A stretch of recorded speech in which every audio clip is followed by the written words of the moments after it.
Hey guys, welcome back to part 3 of Minecraft, where we try to survive in the ocean.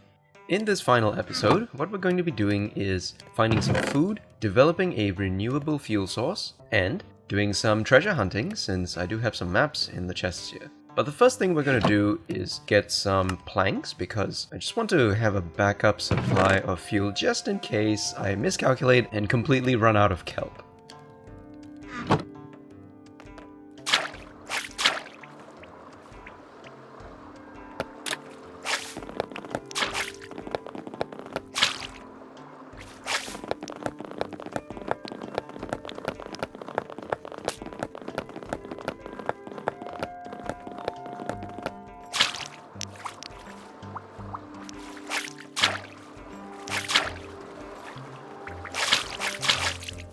Now that my supply of wood is stocked up, it's time to go and hunt some food. And since we're only allowed to survive using the ocean, the easiest thing you can get to start with is fish. But while they are easy to get and come across, they can be a bit annoying because you have to chase them, and sometimes you miss, sometimes you don't, depending on your dexterity. I'm not very good with these things, so I do tend to struggle a little bit, as you can see. But now that we have some, let's head straight back to base and cook them, because I only have two and a half hearts left here, so I don't want to die by some zombie attack or something, so it is better to just eat these straight away, get a full bar of health, and then go and do other things. And let's just make an iron pickaxe, this will come in handy later. So the next thing to do is go and get some fuel. The idea here is kelp is renewable because it grows on its own underwater, and it will return with interest when you burn it and convert it into blocks of kelp, which you can then use to burn more kelp and basically build your supply of fuel. At first this is quite tedious to do because collecting kelp on the surface of the ocean takes a bit of time, and I find this to be much quicker to do using a boat. And it's the same deal with fish. You have to go randomly swimming around in the ocean, and when you find them you have to play catch with them. And so it's quite a bit tedious at first. But it's necessary because you don't have the means to get better things yet, better items for food and fuel. Ideally, you would want renewable lava and maybe agriculture, some wheat or some kind of farm growing, but you can only get those things later on because you'll have to go underground, and you want to be prepared for that, so you need fuel, you need some food, something initial to just protect yourself and recover with while you battle mobs underground. And getting those higher level items won't be easy because it's not as simple as going underground with a bucket and grabbing lava. No, you have to get dripstone, those dripstone things to stick it under the lava so that it can drip into a cauldron to begin generating lava on its own. So you do need to find the dripstone cave biome. And then when it comes to food, there's many options. You could just grow wheat, you can turn that into bread, you can grow melons, you can grow pumpkins, you can make pumpkin pies, right, which will require sugarcane, eggs. That's a bit tricky to work with because of chickens. You have to get lucky with getting chickens underground, so I wouldn't rely on that. Probably the next best thing is getting golden carrots. Those are pretty good, and they're not hard to get. Once you have one carrot, you can grow a bunch of them, and sometimes zombies drop carrots on the ground. Probably more likely to come across a carrot compared to a chicken. And then also getting gold, well, that's a bit trickier because you're better off getting gold from the Badlands biome. But again, this is just more ideal for food, but if you can't get it, you can't get it, right? You can still typically get gold underground, you just won't get as much compared to the Badlands biome.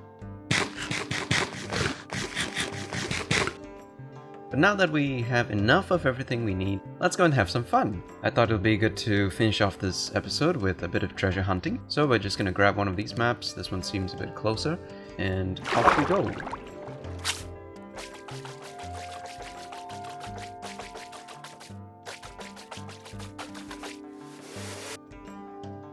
It's usually near some sort of island and always to do with sand, so just need to position myself correctly here. Yeah, there's a very specific way to do this. It's sort of like turning yourself upside down on the map, pointing downwards and sticking out just a little bit under the X. That looks about right, and then dive down, put a door somewhere, and just start digging.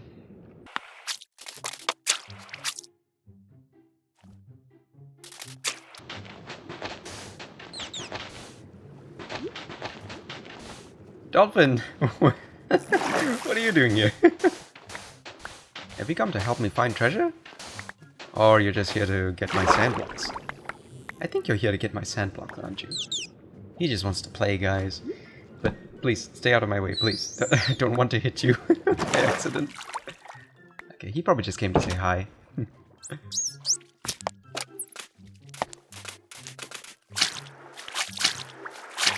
Wow, where is this treasure chest? This is taking a while. Funny thing is, you just never know where it is until you find it. It's always in a different spot.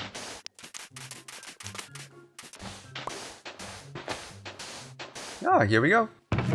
Oh, wow! That's a lot of stuff! Gold, iron, prismarine crystals, I think? Jeez, okay, there's some good stuff in here. Guys, this was a good find.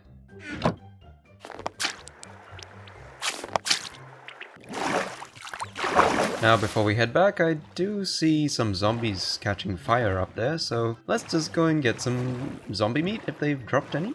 I think that's technically fine to do, just because I'm not doing anything on land to get this meat. I'm not hitting them or killing them or fighting or doing anything outside of the ocean, just passing through.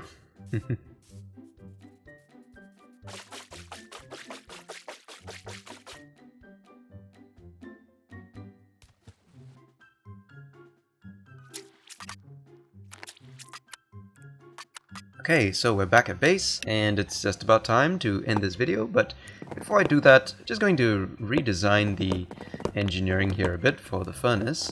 There's usually a lot of things going through the furnace, so it makes more sense to use a couple of hoppers and a chest to allow multiple things to be put into queue so that you can burn it and walk away. And it allows things to also flow out at the same time into the chest and collect it there. It's especially useful if you're trying to smelt iron, cook some food, and maybe burn some kelp at the same time. But yes, this looks much better now. There's more space, it's more organized. This is great. And that is all the time I have for this video. So, thanks so much for watching, guys. I hope this was fun. And if it was, then smash like, leave a comment, say hi, and hit subscribe to join the channel. Thanks again, guys. Have a good one, and I'll see you next time. Bye for now.